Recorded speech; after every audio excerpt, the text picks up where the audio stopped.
Oula, merci d'être venu si nombreux à ma conférence de presse. Je suis l'inspecteur Van Ypersee de la police communale du cinquantenaire ici. Inspecteur, mais plus pour longtemps, hein, parce qu'avec le dossier top secret que j'ai ici, je vais être propulsé au sommet de la hiérarchie. Oui, oui, dossier top secret.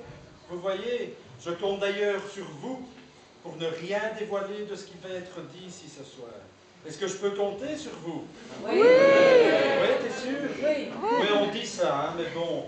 Oui, mais vous savez, ce dossier top secret, le dossier auquel de l'affaire du trou, ce n'est qu'un gentil petit conte de fées par rapport à ce que je vais vous dévoiler ici ce soir. Tout a commencé un week-end de janvier. J'étais de faction ici au parc du cinquantenaire. Tu vois, hein, c'est là un peu plus haut, dans le parc. Il avait neigé, vous vous rappelez, il faisait très froid, il y avait plein de neige.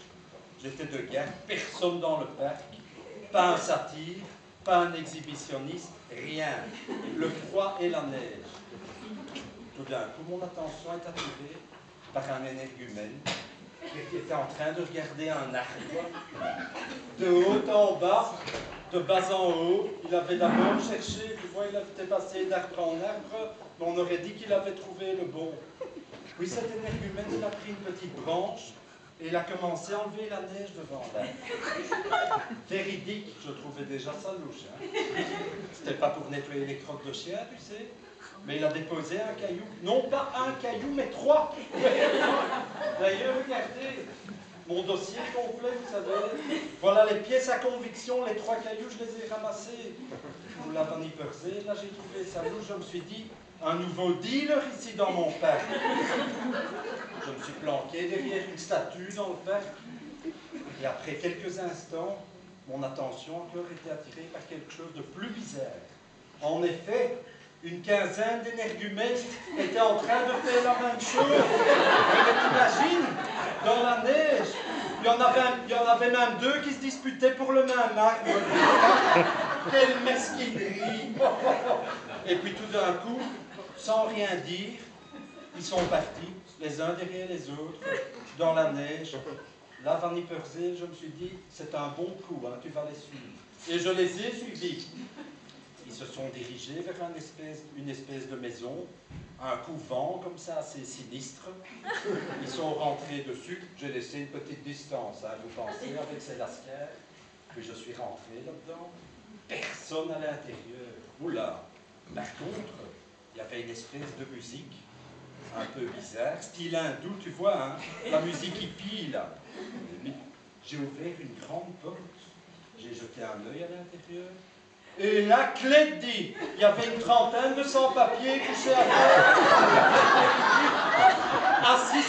couchés sur une couverture comme des squelettes. Et alors, votre fait troublant, il y en avait partout. Il y en avait ici sur la scène, il y en avait même en dessous des tables. Tous avec une petite bougie, dit, parce qu'il faisait noir, ils avaient tout fermé. Et des vieilles photos. Ouais, sûrement de la famille que ces Bosniaques ou ces Albanais voulaient amener ici en Belgique. Ce qui s'est passé après, encore plus troublant. Une belle blonde chromée, en mini-jupe, passait de l'un à l'autre de ces personnes, de ces réfugiés. Et vous savez ce qu'elle faisait, cette Lady Gaga? Elle leur soufflait un peu de schnapps dans la figure.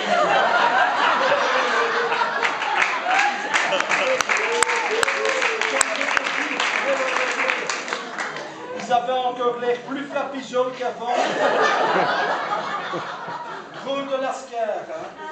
Alors là, je me suis dit, Van Ypersee, j'ai refermé la porte. Là, tu tiens le gros morceau, hein, de ta carrière. Hein. J'ai mis tout en œuvre. Hein. Observation, camouflage, technique sophistiquée d'investigation, enquête de bon voisinage. Exactement.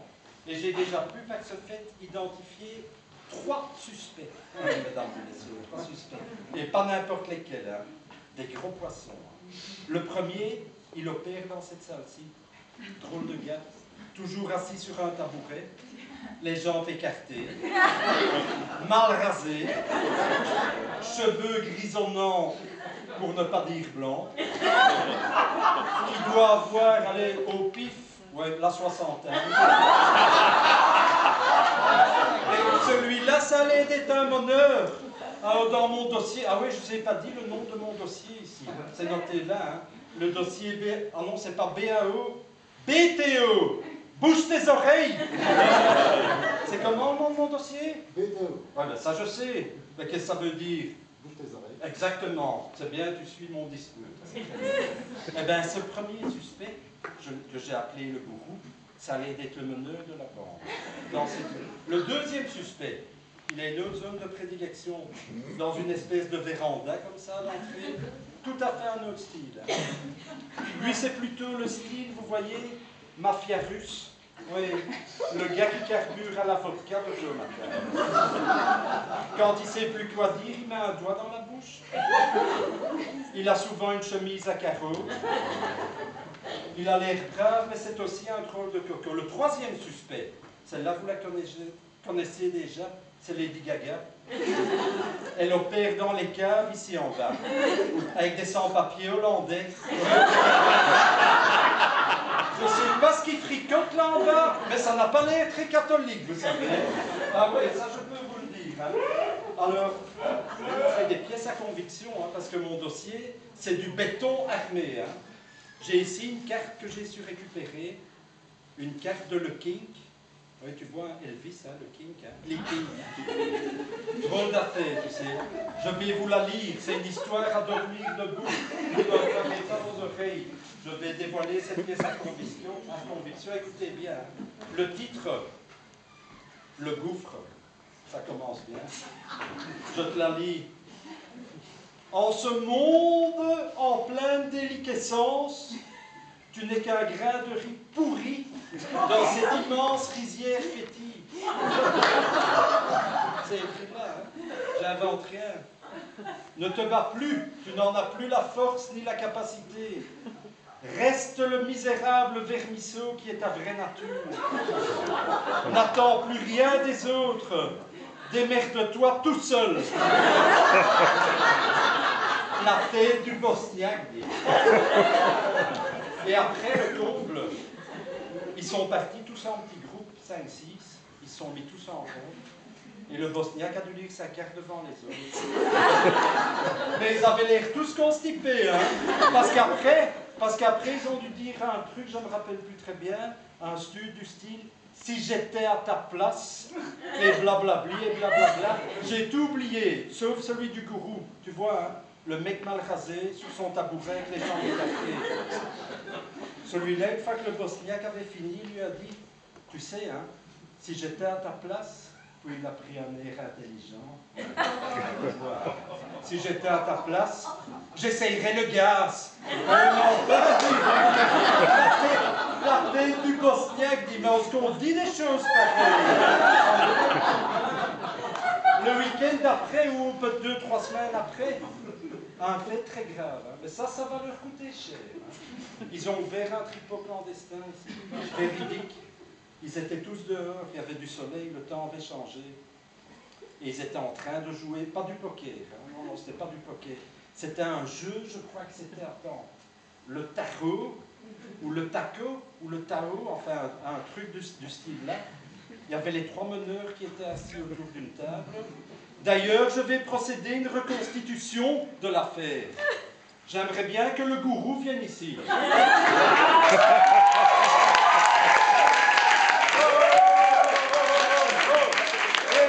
On n'applaudit pas ici, hein? C'est un voyou celui-là. À la table, monsieur le gourou.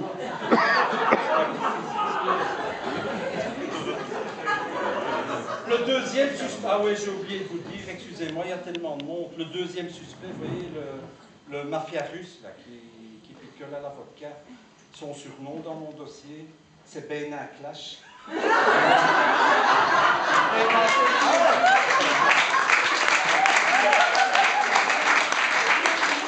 comprends, Benin Clash? Ça veut dire qu'il coiffe toujours ses cheveux vers l'arrière. Benin Clash. Et Lady Gaga, parce qu'elle est Lady Gaga. Je l'ai vue, hein. Je l'ai vue, parce qu'elle est. Ah, elle est pas en mini-jupe aujourd'hui. On rigole pas ici. monsieur. Ici, là, et face au public. Alors, mesdames et messieurs, je vais leur confier ici un document. Parce qu'évidemment, avec mes techniques modernes d'investigation, j'ai pu enregistrer leur conversation pendant que les Bosniaques jouaient aux cartes. Vous allez voir, c'est pas triste. Et vous allez faire ça comme vous l'avez fait la fois passée, hein, pendant tout le loupette avec moi. Hein. Alors, monsieur le gourou, astabli. C'est bien brillant. Ben la clash, astabli. C'est les Isaka. Il faut entendre, hein, je dis ça à l'œil. Hein. Est-ce que je peux avoir des lunettes? Des lunettes? Quand même pas des lunettes avec lesquelles si je fais des liens, c'est bon, je suis bon avec toi. Exact, une reconstitution. Allez, monsieur le gourou, mettez-y un peu d'intonation, hein, parce qu'on recommence autrement. Hein. On est quand même bien ici à boire sa chope au soleil, hein? Ça fait du bien. Oh ça, oui, c'est super ce week-end, hein? On n'a rien à faire. On s'amuse tout seul pour une fois. Dave, il y a encore un avocat. Dans le gosier sec. Vous savez bien que quand j'ai pas ma ration, hein, je trouble et je raconte n'importe Oui, quoi. mais enfin, monsieur Benac-là, je sais pas, je trouble, c'est je broubole. Je broubole, lisez un peu ce qui est mis dans la déposition, s'il vous plaît. Je broubole. Allez, continuez, les Tu dégâts. fais chier, hein. Je brabole et je raconte n'importe quoi. Non, c'est mieux. Oui, ça on a l'habitude avec toi. Dis, on pourrait terminer à l'heure aujourd'hui. Il y a une émission culturelle que je ne voudrais pas rater. Tu connais, hein? L'île de la tentation. J'aimerais bien l'introduire dans le module Discours. Oh, toi, dis, Daniel, tu fais toujours nous diminuer avec tes émissions culturelles. Pense plutôt à ce qu'on va faire avec eux pour les occuper jusqu'à 17h30.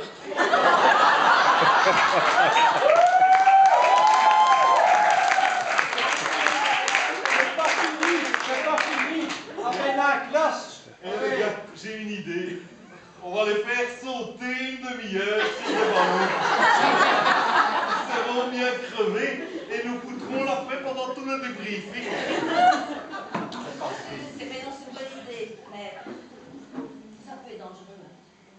T'as vu leur condition physique? On risque l'accident, tu te rends compte? Si on a un blessé, t'imagines? Un gars qui pourrait même se faire une déchirure musculaire au niveau du genou gauche. Vous connaissez, hein, le jeu. Ce serait bien pour notre relation, mais je trouve ça quand même fort risqué. Mais qu'est-ce que tu sais nous embêter, toi? Puis on s'en fout, hein? Ils ont quand même déjà tous payé. On aura un peu plus de soupe le week-end prochain.